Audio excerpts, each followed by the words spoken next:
group for basically uh, adding the cohesiveness. Now, the defensive back group, most of those were brought back from last year. How important is that to you to have all those people come back and build on that cohesiveness, especially with the zone defense that you like running?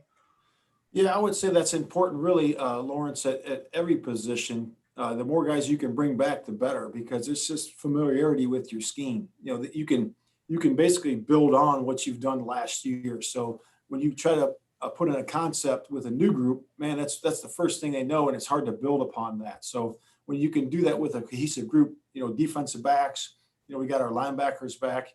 D line's got a little bit influx there with the defensive end position, but for the most part, we have a lot of guys back on defense. And I just think that allows us to build. We can build off of that.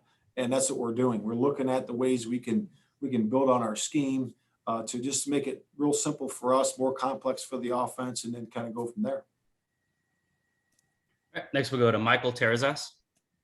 Hey, Matt, thank you for doing this. Are you looking to play Ben Banigou in a larger role this season? And how has he responded to a disappointing 2020 campaign? Yeah, so Ben Banigou is in a good spot right now, and I say that because competition brings out the best in everybody.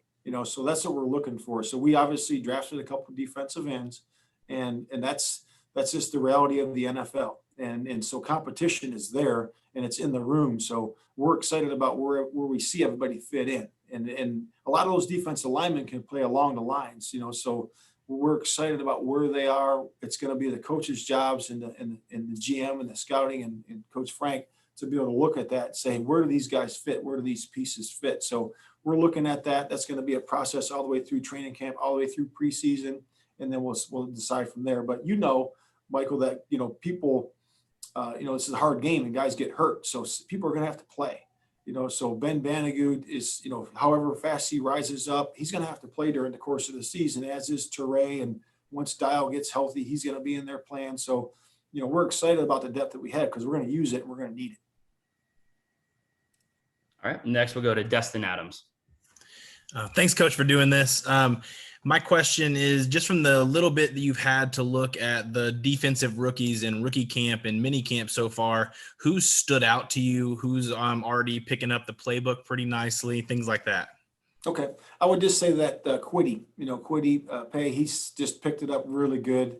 In fact, Dio as well, the two defensive ends that we drafted there pretty early, those guys are special in terms of their functional intelligence. They're able to pick things up at a really fast rate. We've obviously trained different defensive ends that we've brought in here over the course of the years, and these guys are as bright as anybody. I mean, they really are, and it's a pleasant surprise to see. It's one thing Destin, when you have it in the classroom, but can you take it from the classroom onto the field, and then operate in a walkthrough setting, and then you got to take it from a walkthrough setting and operate at fast speed during the drills and during team periods. And those guys have done the step 1 and 2, and then obviously during training camp now we're going to be able to see them go full speed because we were kind of in a jog through mode during this off season activity that we just did. But so we're excited about those defensive ends for sure.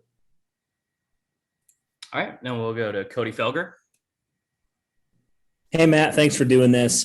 I'm curious, with the loss of Anthony Walker in free agency, that must signal a level of confidence in Bobby Okereke and these other linebackers in the room.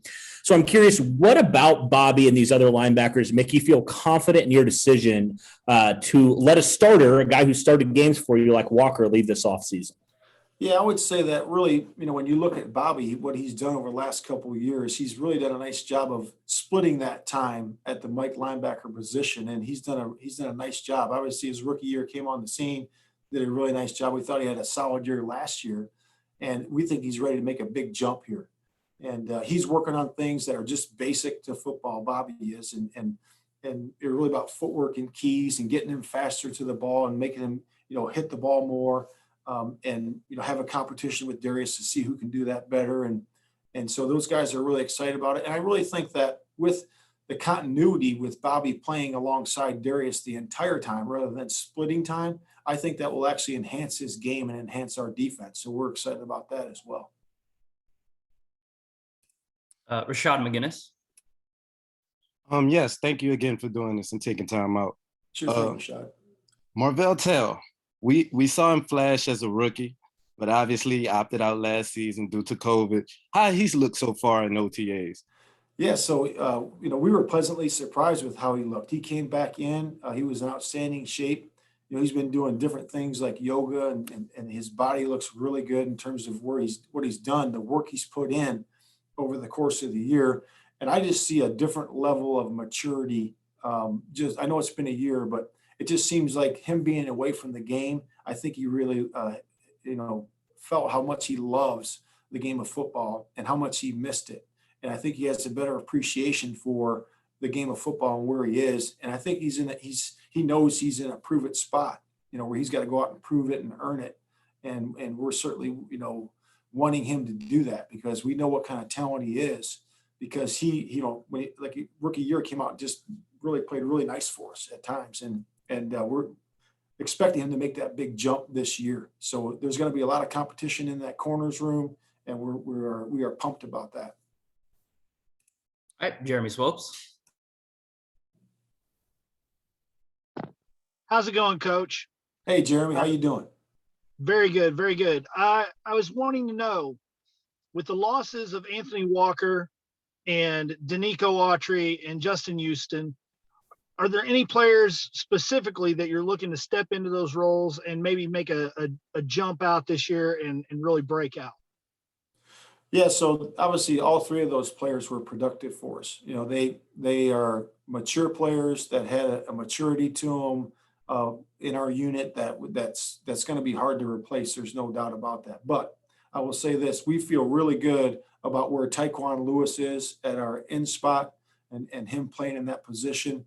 We feel really good about that. We also feel really good about where Teray is. Teray is going to be healthy for the first time in a long time, and he's been working his tail off to get to that point. And he's in a good spot mentally and physically, so we're excited about that. And also we got Quiddy. Quiddy's a guy we just drafted. He's just uber quick. I just found this out. Well, I didn't find it out, but I would say, how do you move that fast around those cones? He goes, well, you remember, Coach, that I played halfback in high school.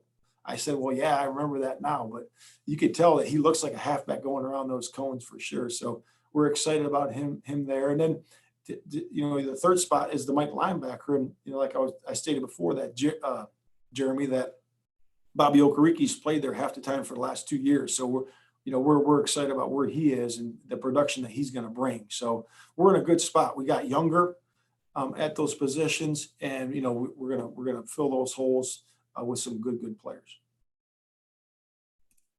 All right, got time for a few more here. Elliot Denton Singh. Hi, Coach. Thanks again for doing this.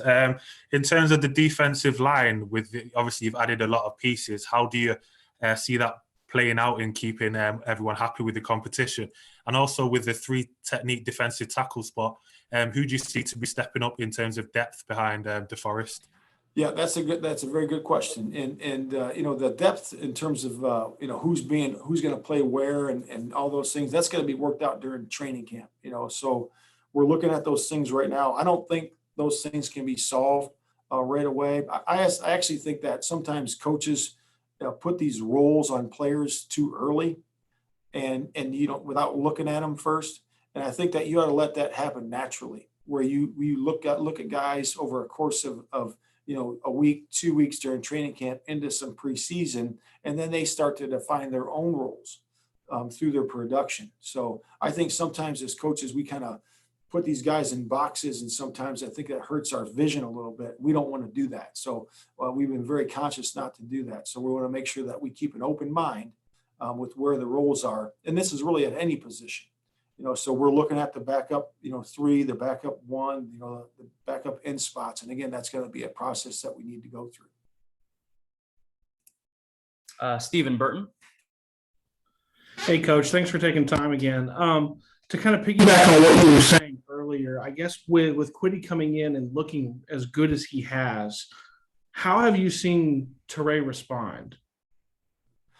Well, Teray's been on the side. He's still going through rehab. But like I was saying, Stephen, that we think that he's really in a good mental state right now. He's got a great mindset. His frame of mind is really good. He's been studying. He's been engaged in meetings. he's at their walkthrough, paying attention, listening. Coach Race coaches him up on the side, as well as Brian Baker. So he's in a good spot, and we're just excited about him getting him fully healthy and letting him, turning him loose, and then see where it goes from there. But yeah, he's doing well. All right, and then we'll finish here with Matthew Radden. Oh, yes, sir. I really appreciate you taking my question. I know we talked about a lot of guys, from Kwity Paye, to a lot of guys in the backfield. Is there anybody that you want to highlight in particular? Anybody that we haven't talked about that you think has really done a good job so far? Yeah, there's so many guys. I would say, I've been impressed with Kenny Moore. Kenny's done, in terms of his leadership this offseason, the way he's moved around in drills and what he brings to the table, and just in terms of being an all-around player and all-around person. I just can never say enough about Kenny Moore. So I would just want to highlight him because he's everything we stand for, and we're certainly glad that we have him. So, yes, sir. Yeah. All right. Thank you, Coach. Okay. Thanks, guys. I appreciate it. Thank you, Matt. Coach.